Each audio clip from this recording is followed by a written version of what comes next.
En el marco de la educación escolar, una de las principales preocupaciones es gestionar los conflictos que se generan en el aula como resultado de la diferencia entre los alumnos.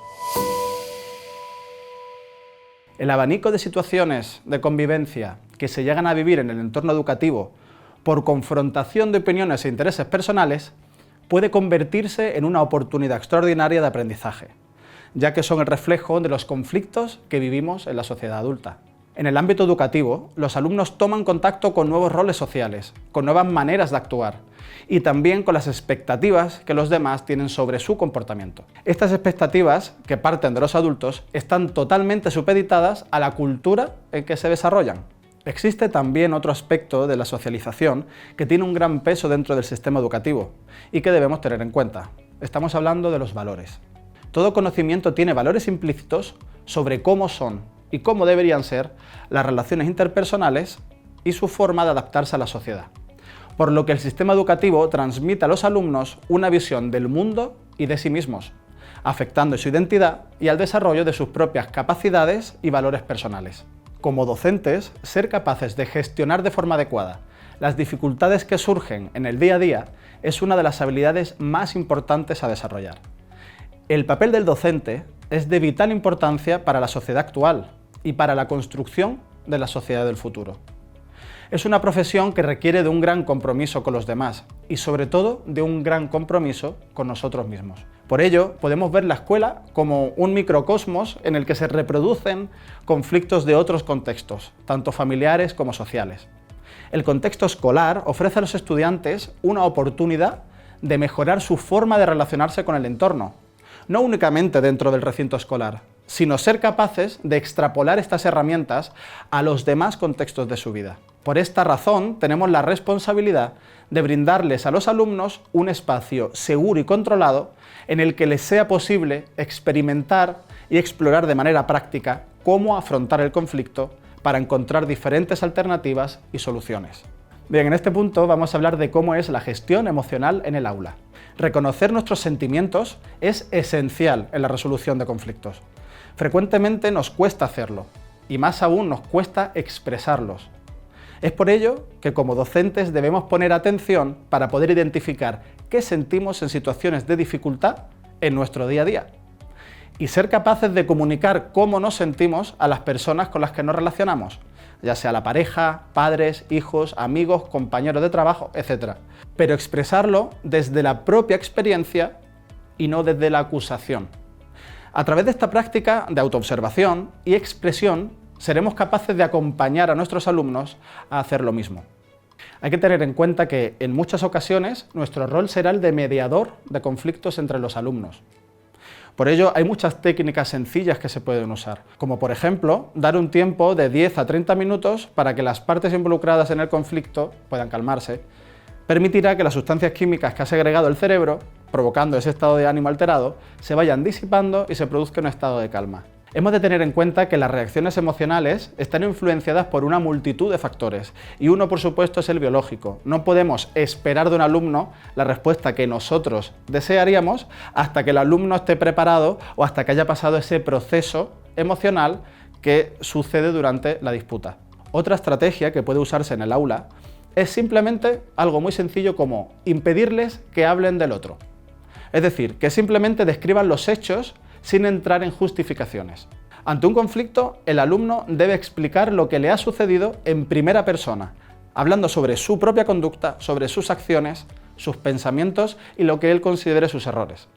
En este punto es cuando puede asumir su propia responsabilidad y, por lo tanto, comenzar a plantearse cómo podría haberse comportado de manera diferente, lo que le servirá como estrategia de actuación ante futuras experiencias. Ante los conflictos interpersonales, los alumnos suelen ocultar u omitir detalles de la situación que les implican directamente como responsables o culpables y desde un rol victimista tienden a hablar principalmente de lo que ha hecho el otro, obviando su parte de responsabilidad por temor a ser juzgados o a perder la razón por haber contribuido a la situación o al conflicto. También sucede que mientras uno explica el suceso, el otro puede interrumpirle constantemente para explicar su versión de los hechos y defenderse. En este punto es muy importante tener presente lo siguiente: no nos interesa saber quién tiene razón, sino de qué forma pueden responsabilizarse de sus actos y aprender a gestionarlos por sí mismos la próxima vez. Por lo tanto, impedirle hablar del otro y explicarse en primera persona limita su juicio y amplía su responsabilidad en evitar posteriores conflictos. Dedicarnos a la docencia no solo nos proporciona la oportunidad de inspirar a otras personas a la acción, sino que además las personas que nos rodean en nuestro entorno laboral, y especialmente nuestros alumnos, nos permiten conocernos y nos dan la oportunidad de ser parte activa del cambio. El trabajo que hagamos para favorecer nuestro crecimiento servirá como inspiración a nuestros alumnos para conseguir la mejor versión de sí mismos. A continuación vamos a repasar las principales claves que están involucradas en la gestión de conflictos. En primer lugar, vamos a entender el estrés que nos causa la situación como un reflejo de nuestra propia historia y al mismo tiempo como un motor impulsor hacia el cambio.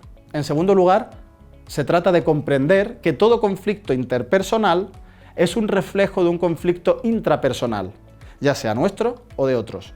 Lo que se manifiesta en forma de conflicto entre dos personas es fruto del procesamiento interno y del sistema de creencias de cada una de las partes involucradas. En tercer lugar, se trata de asumir nuestra responsabilidad en la situación que vivimos. Y aquí es muy importante no confundirla con culpabilidad, ni tampoco identificarla como la razón de la conducta del otro.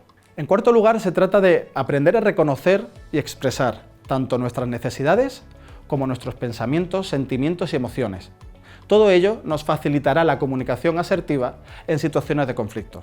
En quinto lugar, vamos a entender lo importante que es comprender la intención positiva, es decir, lo que pretendemos o pretenden terceras personas conseguir con la conducta desadaptativa. No se trata de que la intención positiva sea buena o mala. Cuando hablamos de intención positiva nos referimos a que todo el mundo que actúa de una forma u otra realmente lo hace con una intención. Y esa intención siempre va a sumar a la persona que está actuando. Entender su intención positiva o incluso la nuestra ante actitudes que rechazamos de nosotros mismos es precisamente lo que nos permite comprender que detrás de cada conducta siempre hay la búsqueda de un valor o de un estado que es muy importante para esa persona o para nosotros, aunque quizás la estrategia que estamos empleando para conseguirlo no sea la más adecuada. En sexto lugar, es muy importante adoptar una perspectiva sistémica. Esto simplemente quiere decir que todo el mundo hace lo mejor que puede en cada circunstancia con los recursos de los que dispone. Todos somos fruto de nuestro sistema. Y todos nuestros miedos, nuestras virtudes y nuestras estrategias sociales surgen de un ambiente que en realidad no hemos elegido, pero que podemos modular a través de nuestra propia autonomía y el aumento de nuestro insight. En séptimo lugar, es fundamental ser capaces y atrevernos a tomar riesgos y a equivocarnos, porque precisamente son estos retos los que nos van a permitir crecer y aprender. Y precisamente al hacerlo nosotros, al dar ese ejemplo, permitimos que nuestros alumnos hagan lo mismo. En definitiva, se trataría de entender que no podemos cambiar lo que nos sucede, pero siempre podemos elegir cómo queremos vivirlo. Es decir, podemos elegir quién queremos ser ante aquello que nos sucede. Ahora te proponemos una actividad que te permitirá adquirir herramientas para fomentar los lazos sociales y el apoyo en tu grupo escolar, a la vez que te permitirá tomar una perspectiva del estatus de tus alumnos en clase. El objetivo de esta actividad es que los alumnos puedan ponerse los zapatos de los demás y cambiar su propia percepción y la de sus compañeros. En primer lugar, pide a tus alumnos que escriban en un papel las siguientes preguntas. ¿Quiénes son las personas más importantes en tu vida?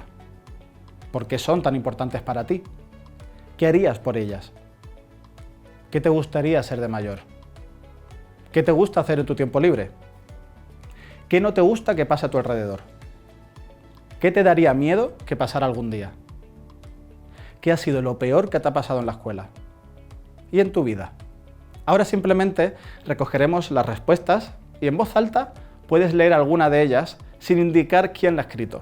Es importante tener en cuenta que, dependiendo del grupo, hemos de elegir respuestas que no vayan a avergonzar a un alumno delante de sus compañeros, pues de esta manera sería contraproducente. Podrían cerrarse más emocionalmente en lugar de tener el efecto positivo que pretendemos con la actividad. Cada vez que leas una, pregunta al resto de la clase si saben cuál de sus compañeros es quien lo ha escrito. Te recomendamos ir anotando el número de pregunta y la respuesta con el nombre al lado en tu propia libreta para poder conocer el estado del grupo. A continuación, revisa quién de los alumnos es el que ha acertado más, eligiendo quién ha dicho qué. Es decir, quién conoce más a los demás y quién menos. ¿Quién ha sido más reconocido por los demás y quién menos? Estos datos te darán pista de qué forma los alumnos están integrados en el grupo o de qué forma se encuentran aislados. Para la segunda parte de este ejercicio, simplemente coloca a tus alumnos por parejas dentro del aula. Primero uno le explicará al otro todas sus respuestas personales. Una vez escuchadas, el otro alumno le explicará cómo se ha sentido escuchando y qué le ha sorprendido más. Después simplemente intercambia los papeles. Dependiendo del grupo y si lo consideras adecuado, puedes hacer una apuesta en común para compartir entre toda la clase.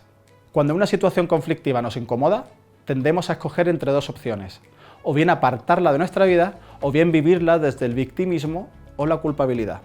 Sin embargo, cuando dos alumnos son capaces de reconocer, compartir y expresar su vulnerabilidad, la empatía aumenta de forma natural.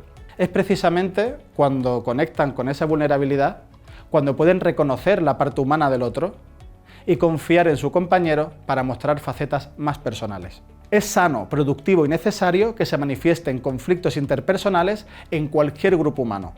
La diferencia de criterios, conductas y objetivos es enriquecedora para todas las partes. Evitar el conflicto simplemente significa retrasar el desarrollo. Es decir, el hecho de reprimir estas situaciones en el aula, lógicamente no evita que sucedan. Solo sirve para que sucedan fuera del área de influencia de la persona que más podría hacer al respecto, el docente. Entonces cabría preguntarse, ¿lo hacemos por el bienestar de los alumnos o sin embargo es por una comodidad propia? ¿Cómo aprendimos a actuar frente al conflicto en nuestro entorno familiar? ¿Qué creencias había con respecto a lo que se debía o no se debía decir? ¿Qué conflictos presenciaste en casa? ¿Cómo se solucionaban? Todas estas preguntas introspectivas nos pueden ayudar a adoptar una visión más amplia y coherente con respecto a nuestra forma de percibir y gestionar los conflictos que surgen en clase. Para prevenir una sociedad violenta, no se trata de esconder, reprimir o ignorar la violencia o los conflictos.